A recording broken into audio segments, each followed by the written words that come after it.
Alright, this is Chat UTD, and as mentioned in the last video, I'm going to do an overview of 20 years of the Glazers at Manchester United. I started this channel to talk about what I was led to believe was a potential takeover or trying to attract strategic investment into the club.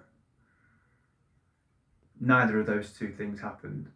Back in 2023, we obviously didn't get a full takeover, but the investment that Sir Jim Ratcliffe has put in for a stake in Manchester United has gone straight into the Glazers' pockets. So the club has had no strategic investment whatsoever. So that was just a ruse, wasn't it? It was a lie. But it's 20 years since they acquired Manchester United. I won't say bought because they didn't. They acquired United through taking out a massive loan, and the debt from that loan they then put onto the club, making us a club in vast amounts of debt for the first time in decades. They've never paid a penny of that debt off. The interest on that debt has gone over £1 billion over that 20 years. And I want to look at that 20 years and unpick it. And then in the last part of the video, just discuss, is there any option really for them to leave and what happens if they stay? So let me take you back to 2005. It was a controversial takeover. There was a lot of very sensible and pragmatic people that spoke about the dangers of the Glazers buying Manchester United, and that it was Armageddon for United as a football club should they be successful in the purchase of United. There was strong protest against it, and despite people's best efforts, it still went ahead. There was people who felt so strongly about it, in fact, that they started another football club in FC United of Manchester, and to its credit, that still exists today. Me, I thought it'd be okay. I thought, naively, we're Man United. We can withstand anything. We can overcome anything. We've got the best manager. We've got the best stadium. All right, we were in a bit of a period of transition. We hadn't won the league for a couple of years, which, believe it or not, was a disaster in those days. There was question marks as to whether Ferguson still had it, but in the fullness of time, we saw that it was a rebuild and that he very much did still have it. In the previous 2 seasons, we signed the 2 best young talents in Europe for me, in Rooney and Ronaldo, and I didn't have a massive problem. I just thought it would be fine. And for the first few seasons, it was business as usual. We signed players. We were competitive on that front. We won the league back in 2007. We retained it in 2008, won it again 3 times in a row. And in 2009, we won the Champions League in 2008. We nearly retained it in 2009. The turning point for me was when we sold Ronaldo for £80 million. And that summer, we spent 15 million, if I remember rightly, on Antonio Valencia, 3 million on Gabriel Oberton, and we got Michael Owen on a free. So that means there was £62 million from the Ronaldo money unaccounted for. So, the question was, where did that go? And it was from that point, really, that Glazonomics started. That was a massive turning point, because even with the loss of Ronaldo, in 2009, having reached 2 Champions League finals in a row, and with the team we had, I believe we could have been competitive in Europe year after year after year after year, and maybe even dominant. And instead of that, for the next few seasons, they, I would say, abused the genius of Sir Alex Ferguson and gave him not an awful lot to work with, knowing he could do it and knowing he could keep us competitive, more so domestically than in Europe. But we reached another European final in 2011, was it? So, we did do all right in Europe as well. So around 2009, that was when the Green and Gold campaign started. That's probably the most united that the fan base has been in trying to get the Glazers out. It was very well supported. It was very loud. It was very colourful. And that was when we were winning, playing well. But everyone could see that this is wrong. The way they're running things is wrong. And there was a group called the Red Knights who tried to essentially save the club. But again, unfortunately, it didn't happen. The next big turning point was 2013, when Sir Alex Ferguson retired and David Gill left as well. That's a massive problem. Whether you have great owners or poor owners, it's difficult to withstand the loss of an influence like Sir Alex Ferguson with the amount of time he'd been there. So that was always going to be difficult. A bigger problem was that a year later, Malcolm Glazer died, and he'd known to leave well enough alone. He knew that David Gill and Sir Alex Ferguson were a good team, and whilst he controlled the purse strings, he knew they could do the business, so he just left them to it. The running of the club was theirs. But they replaced Gill with Ed Woodward, who was a Glazer man, a banker, something that rhymes with banker. He helped broker the deal for the Glazers in the first place, knew nothing about football, and then when Malcolm Glazer died, Joel and Avram started to take more of a lead, which means you've got the three stooges, Woodward, Joel and Avram. And that's where it started to change for me. It was an era of reckless spending, but spending it on players not based on their football ability, but based on their ability to sell shirts, their marketability, and their social media presence and things like that. The shift had started for me, and it was much more about us being commercially successful, and it was secondary as to what went on the pitch. If you ask the Glazers then, and if you ask them now, would you prefer us to win on the pitch or lose? Of course they prefer us to win, but they weren't obsessed with it. What they're obsessed with, and what they're still obsessed with now, is money. And a top football or any sports team is not going to succeed whilst that's the case. Around the era of Jose Mourinho being sacked, Woodward should have been sacked as well. Because for me, for 5 years, he'd been an abject failure. But it depends what your success criteria is. If your success criteria is winning on the pitch, you've been an abject failure. If it's making money for the owners and getting commercial deals across the line, you've been a massive success. The knock-on effect then is the type of players that you're buying then creates a toxic dressing room. Because those players, let me put it this way, in the LVG and Jose era, 4 of our most high-profile signings, let's look at it. Di Maria didn't want to come to United. Paul Pogba did not want to come to United. You can say he did, but he didn't. Alexis Sanchez did not want to come to United. Let's leave it with those 3 for now. I'm going to come to the 4th in a bit because it's a slightly different era. So you've got players there who are there for all the wrong reasons, who don't love the club, who don't want to be at the club. Di Maria had a chip on his shoulder about United. He actively disliked us. That was quite obvious. And not only that, but they've been bought for reasons that are not football reasons. They're good football players, don't get me wrong. But if someone doesn't want to come, you don't buy them. We bought them because of shirt sales, marketability, and social media presence.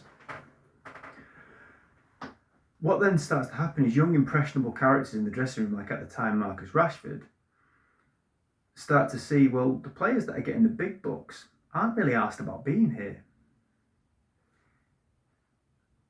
The reason they're on that money is because of non-footballing reasons. So what does that say to a young, impressionable player? And I call it the zombie effect. What that starts happening is that starts to infiltrate and permeate across everyone within the squad, and actually probably everyone at the club, really. It's a drip, drip, drip. And what you've got then is a poisonous, toxic dressing room. The 4th player I was going to talk about is Sancho. Another player that, first of all, we didn't need. I'm not saying that in hindsight. I said at the time we didn't need a winger that summer. We certainly didn't need someone of his character or lack thereof. £75 million. What was he on at Dortmund? I think 75 grand a week. I don't know that for sure, but I think that's what I've heard anyway. Bump it up to nearly 300 grand a week. Who does that? And again, look what's happened. And again, has he got any affinity with Manchester United? Did he really want to be there? Probably not. So we're taking players who if you asked them, they'd probably say United were probably the 3rd or 4th choice that summer. I didn't want to go there, but they offered me more money, or they're going for the wrong reasons. And as I say, that has a big knock-on effect.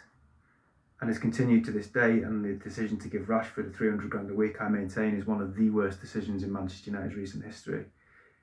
How no one can know that's going to, not know, should I say, how that's going to end, is in football. You're paid to make decisions, you're paid to make the right decisions, they've made the wrong ones.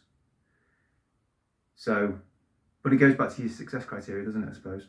What is your success criteria? But now it's coming home to roost, isn't it? Because all of this stuff I've just been speaking about has gone on for too long. And you've got a rotten dressing room. I know they're probably working to try and change that, but we're not there yet. We got no money, and we obviously on the pitch are light years away from where we would want to be, and to finish 15th is inexplicable. All of the issues I just spoke about there, because I've got to keep bringing myself back, this is about the Glazers and about their 20 years in charge. All of those issues that I just spoke about with Woodward and the players that we bought and the commercial first aspect, all of that's problematic, a toxic dressing room, etc. But on top of that, you've just got what I would call a normal Man United problems. Things like that shirt weighs heavy. Supporters of a certain age, and I hope you don't take that the wrong way, will remember Gary Birtles, who was a prolific striker for Nottingham Forest, and he came to Man United, and I think I'm right in saying I think it took him 30 games to score a goal. And I think, if my knowledge is correct, he went back to Nottingham Forest after that. But history's littered with players like that who were not able to replicate the form at United that got them the move in the first place. So you've got all that, just normal problems, on top of all of the other things. So you're swimming against the tide, that's the problem. So then, 2023, they bled the club dry. There's nothing left in the coffers. We're heading down a dark hole. They haven't even got the brass neck to take dividends anymore. So they're in the shit, their backs are to the wall. So they say, right, maybe it's run its course. Let's look for strategic investment and maybe we could sell the club if we don't get strategic investment. I repeat, it was a ruse. They didn't want strategic investment in Manchester United. They wanted someone to give them lots of money, which Sir Jim Ratcliffe did, and to front up basically a period of austerity, and someone who was probably more organised and probably gave a shit a bit more than them, and someone who probably could pull strings towards what seems to be going on with the stadium. But Sir Jim Ratcliffe gave them £1.2 billion. If even a proportion of that had gone into the club, we shouldn't be seeing the cuts that we've seen in the last year. We shouldn't be seeing them acting like a classless small-time club that has to account for every single penny before they can do anything, that has to sell before they can buy. We wouldn't be seeing that had that been invested into the club, which they said that's what they were looking for. They're absolute liars, and they're scumbags. And looking at it, I'd say we are in a worse financial position now than we were in 2023 when Ineos first came in. So what now? Everything for me depends on the stadium. I was speaking to a guy who knows a lot more about it than me a couple of weeks ago, who said he doesn't believe the stadium will happen. His view was, with a project this big, it'd take 2 years just to draw up the plans for it.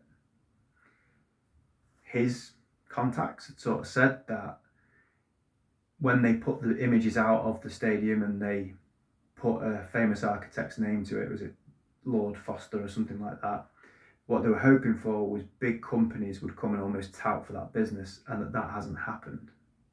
I've got one person's word for this, it could be nonsense, but this is his view. And his summary was, it'll either take 10 to 15 years to get done, or it won't get done at all. If that's the case, the Glazers will leave. Because they're not young people.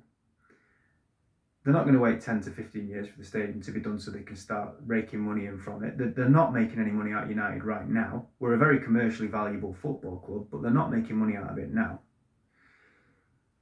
And they're not going to, I don't think, not significant money anyway, anytime soon. You've got to keep in mind they could have walked away, if we believe that the Qatar thing was real, with pretty much £1 billion each, with no responsibility for the debt and generational wealth, and they didn't.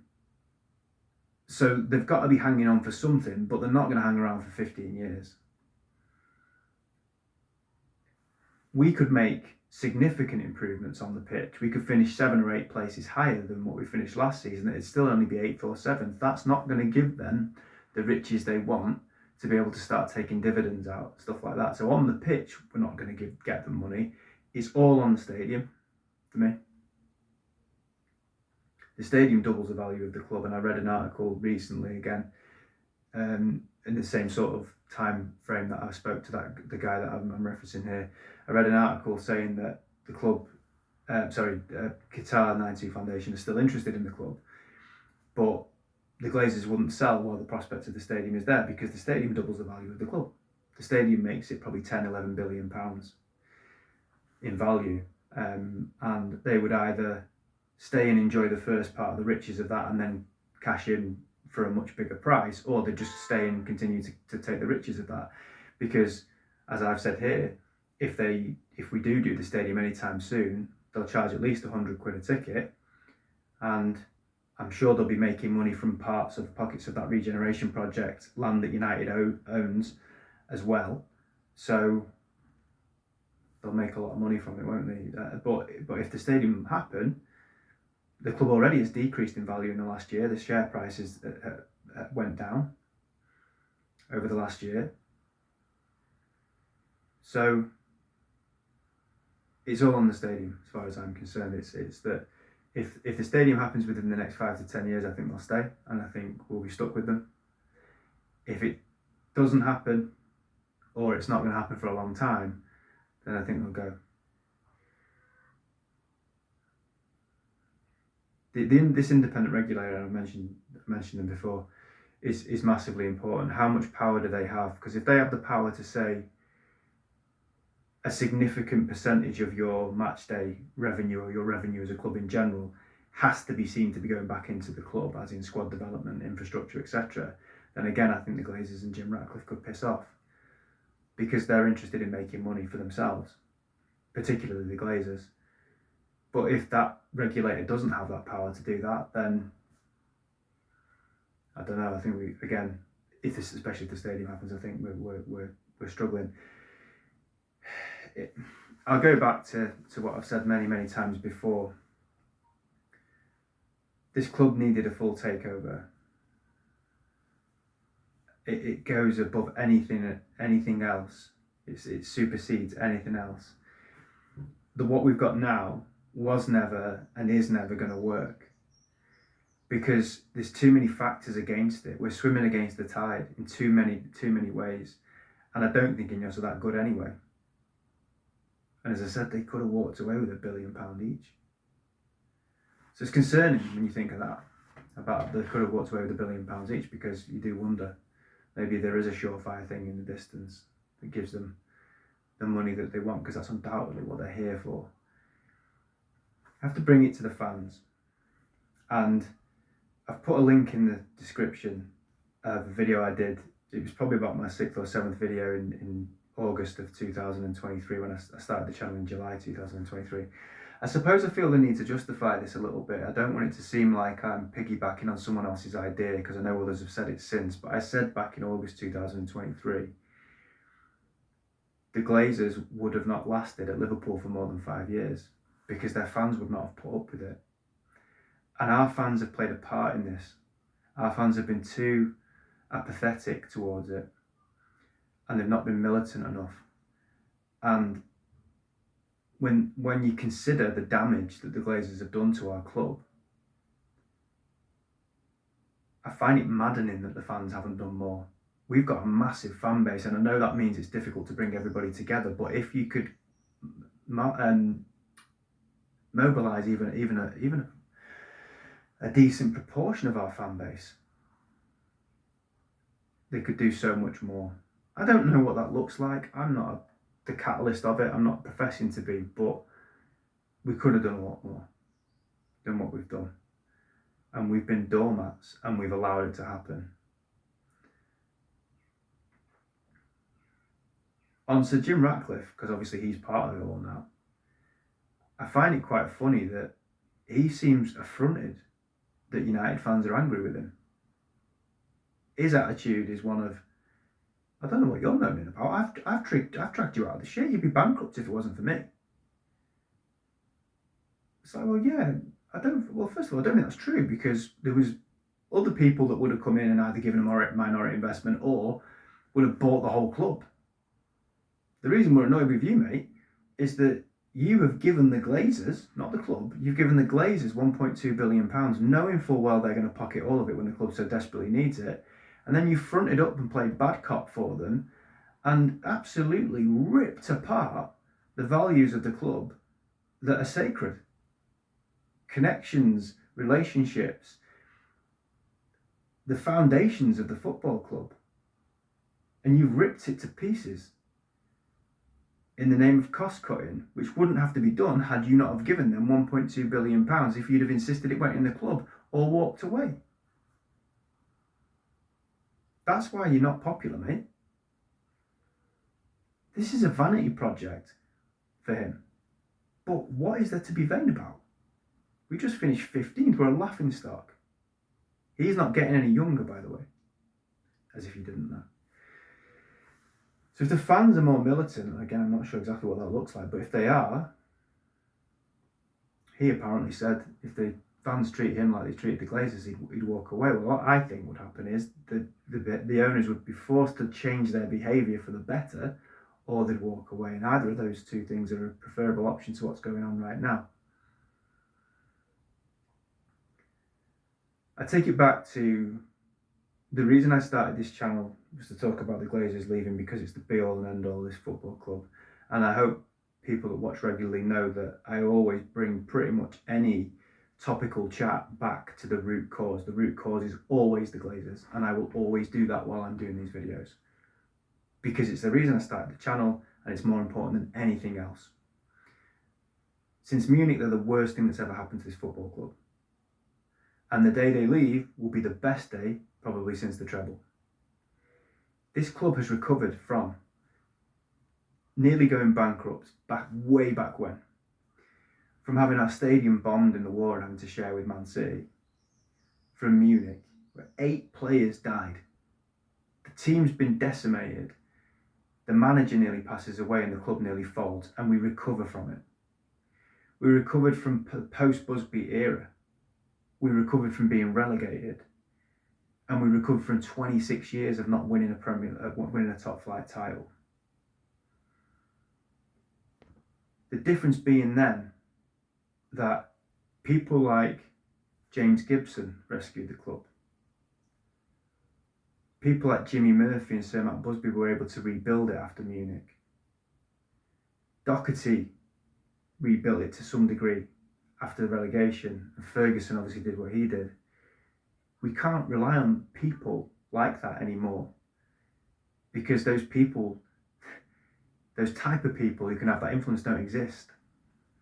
One person or 2 or 3 people can't do what needs to be done here, unless it's someone who comes in and buys the club. The Glazers need to leave for us to have any chance, and as fans I think we have to do so much more. There was 8 years of success at the start, but that's exclusively because of Sir Alex Ferguson and the genius of Sir Alex Ferguson. The complex part of that is his legacy is tainted for being a mouthpiece for them, for supporting them, and for certainly not speaking out against them. We cannot deny the man's genius. And for that reason, the first 8 years were successful, but that's nothing to do with the Glazers. So that's my summary of 20 years, a reign of terror. As I said, post-Munich, the worst thing that's happened to this football club. And the day they leave will be a day of mass celebration for Manchester United, and I hope it's sooner rather than later. Glazers out.